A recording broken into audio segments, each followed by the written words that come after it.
ഏട്ടാ ഞമ്മള് ഓടും കൊണ്ടുവരുന്നേ. ആ ഇത് എവിടെ സ്ഥലം? എവിടെ എത്തി? ഞമ്മളിപ്പോ ഇവിടെ വിദ്യാനഗർ. രാത്രി കൊണ്ടിരുന്ന ഇപ്പൊ? രാത്രി ഇപ്പൊ കൊണ്ടിരുന്നാ? അതെ, നമ്മളിത് വിദ്യാനഗർ എത്തി. ഉപ്പ ഉപ്പ കഴിക്കാൻ കഴിക്കാനാ? നമ്മള് ഹോട്ടലിൽ നിന്ന് കഴിച്ചോളൂ. ആ ഹോട്ടലിൽ നിന്ന് കഴിച്ചോളൂ, കഴിക്കാൻ വേണ്ട. അല്ലല്ല കഴിക്കമ്പാ, ഉപ്പള കഴിക്കമ്പാ. അവിടെ കഴിക്കാൻ പോവാ. എന്താണ് എന്തോ എന്തോ പറയണ? ഹലോ ഹലോ, ഉപ്പള കഴിക്കമ്പാ. കഴിക്കനാ? കഴിക്കല്ല, നാടിന്റെ പേരാണ് കൈക്കമ്പ. കഴിക്കമ്പ? ആ കഴിക്കാമ്പ.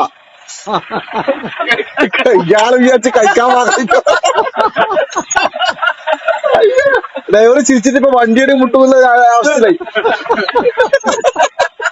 അതാ പറഞ്ഞ ഹോട്ടലിൽ കഴിച്ചോളാം.